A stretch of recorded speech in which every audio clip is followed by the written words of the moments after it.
Magandang araw po sa inyong lahat. Kumusta na po kayo? Nandito naman po ang pobreng Kapampangan. Yan, meron naman po tayong pag-uusapan. Lalo-lalo na sa mga, yun nga, katulad pa rin natin na middle age. Kasi nasa middle age na tayo ito. At ibabahagi ko lamang po sa inyo itong aking nalaman na panoon. At tatalakayin po natin ito. Yung, lalo na sa may partner dyan. At itatanong po natin kung yung may high blood ba na mataas ang presyon ay pwede pang makipag-round ng 3 beses o hindi ba nakaka-apekto yon kapag meron tayong high blood. Kasi iba yung kapanahunan natin nung bata pa tayo na ngayon ay nasa middle age na tayo na yun nga meron na tayong high blood.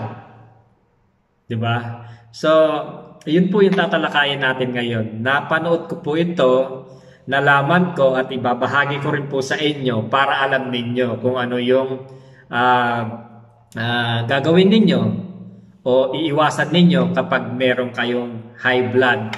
Kung ito nga na yung pakikipagtalik ba ay hindi ba nakakaapekto. Ayan po. Keep watching po at ibabahagi natin ang pag-uusapan natin. So ito guys, pag-usapan natin na posible nga ba yung sobrang taas ng dugo o yung high blood ay pwede bang makipagtalik? Bawal na makipagtalik. So yan, pag-uusapan po natin yan. Kung ikaw naman ay high blood, yan sa mga high blood dyan, yung ikaw ay release ng pagkakaroon ng heart attack, yung heart failure, yung stroke, yung heart diseases. Kung normal ba yon, yung mataas ang BP na makipagtalik. Of course, meron po yung epekto sa atin. Yung normal na tataas ang ating BP,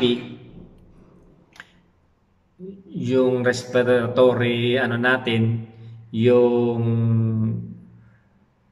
rate ng ating palpiting ng ating dugo, yung ating paghinga, yung ating pulso. Kung ano yung mga kababaihan na halimbawa may high blood kayo, nakipagtalik pa kayo, yung inaano yun ay kailangan kontrolin po natin kasi po magkakaroon po ng problema sa ating puso, lalo na kapag ikaw ay nasobrahan sa pagod, di ba? Kasi sinasabi ng mga dalubhasa, yung mga doktor na good exercise po yung talagang sex, lahat yung gumagana. So kung ikaw ay high blood, of course, ang dugo natin ay apektado rin. Tsaka kailangan na hindi katulad nung kabataan natin na talagang aktibo tayo. So wag po nating igaya yung ating pamumuhay pagdating doon sa sex life natin. Yun po ay napakalaking apekto sa ating sarili. Kaya yung iba, maraming tayong nababalitaan, yung iba nakipag-sex dahil nga sa sobrang niya, kasi yung puso natin yan, kapag high blood tayo, gumagana yan. At sa sobrang pagod natin, at yun nga, maapektuhan tayo. Yung iba na stroke, yung iba, yung puso natin. Kasi pag gumagalaw tayo, ang ating puso gumagalaw din yan. At kapag niig tayo sa ating kapartners, yung ang ating puso at ang ating dugo, dumadalo yan at sa sobrang pagod natin at kapag ang puso natin ay sa sobrang bilis niyan, magko-close at masosobrahan ang dugo ng daloy at yun nga, yung puso natin ay mahihirapan na huminga at mako-close ang oxygen na papasok doon. Kaya yung sa sobrang natin, pagod natin sa pakikipag-sex o sa sobrang sarap, yun nga, yung iba sinasabi na sa sobrang sarap na matay.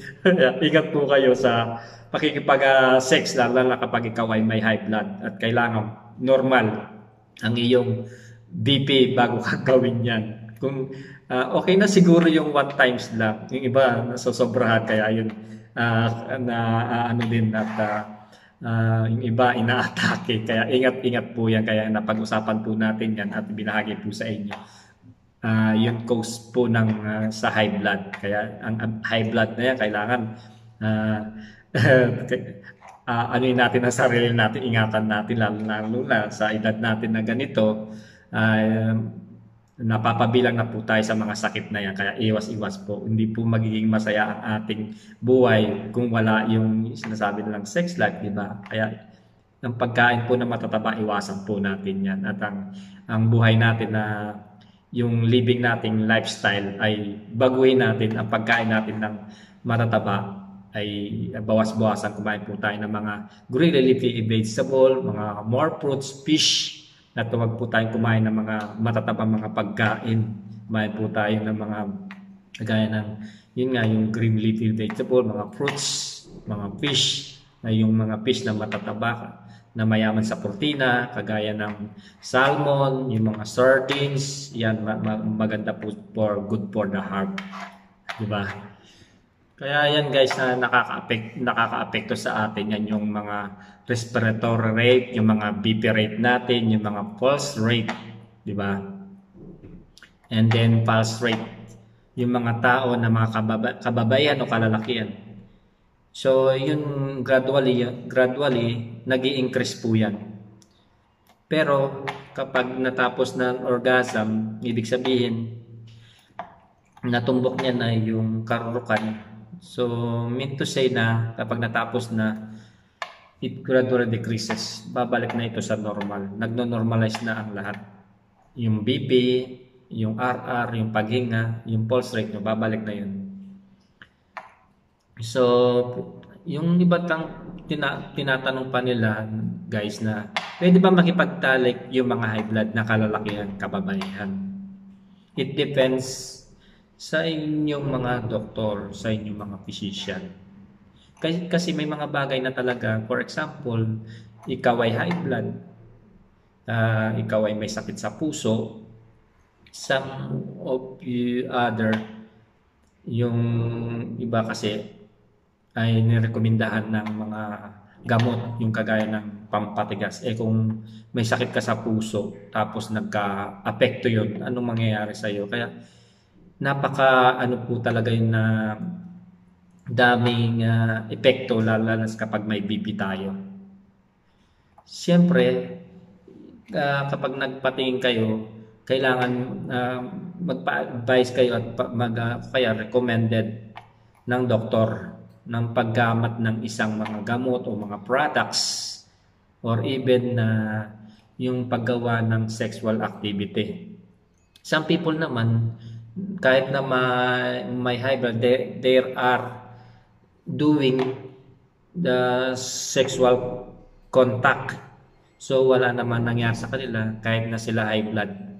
Pero may mga ngilan-ngilan na sakit na talagang pinagbabawalan o na nire-recommend ng isang doktor na makipag-sexual contact, no, kahit man lang na maglaro na kanyang sandata o yung sinasabi nila na Mariang Palad, di ba?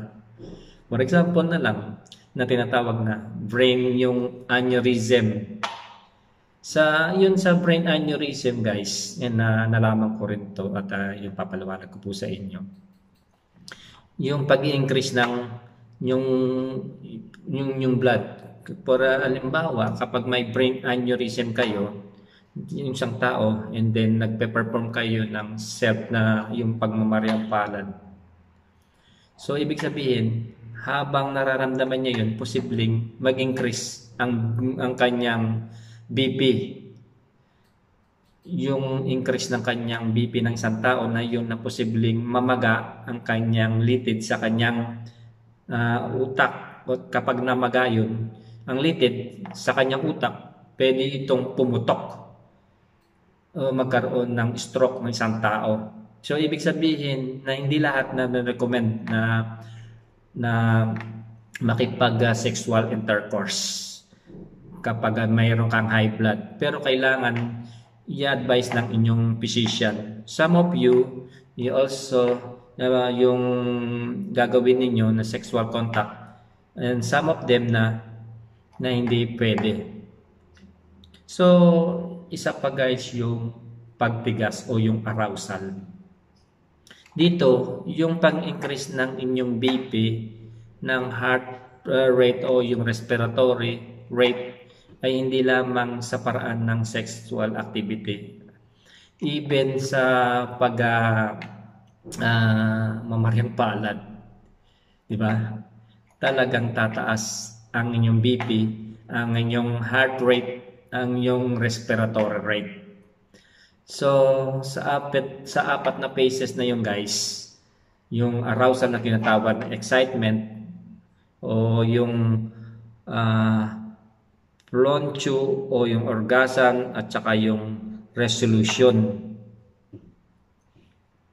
Dito yun sa excitement phase, ang nangyayari dahan-dahan tumataas ang iyong heart rate, ang respiratory rate, ang ating BP hanggang ma-reach nyo yung level na tinatawag ng orgasm. Kapag nandun ka na sa highest point na tinatawag na orgasm, yung na-reach mo na yung sexual arousal, doon na rin po i-increase ang yung i-increase na yung BP, yung blood pressure, increase ng inyong pulso, yung heart ng inyong pagpintig ng inyong puso, at dahan-dahan itong bababa at babalik yun sa normal pagdating ng resolution stage. So, ano naman yung benefits na sinasabi nila na yung pagmamasturbation, yung pagmamaryang palad? Di ba? Sa mga kalalakihan, syempre, yung ano nito, yung lower the risk of prostate cancer, yung maiwasan natin yung sakit sa yung prostate kapag nagmamasturbate tayo yung maryang palad, di ba? Sa mga kalalakihan dyan, yung nakakapag-improves din ng our heart health, yung sa ating puso, di ba? Nag-release din siya ng stress, yung at nakaka-improve mood din yan guys. At saka yung iba nare-relieve yung ating mga ating kalamnan, di ba? Nawawala yan, di ba? At saka yung relaxation, nakakapag-relax din yan kapag yun nga masturbate, di ba? Parang relax ka at na-release yung init ang yung katawan. Tapos kapag natapos ka yan at magiging maganda ang tulog mo. So, kapag meron benefits, meron din yung mga side effect na nangyayari sa yun nga masturbation, yung pagmamaryang palad. Halimbawa, pwede tayo nang magkaroon ng infection kapag hindi tayo nagugas ng kamay.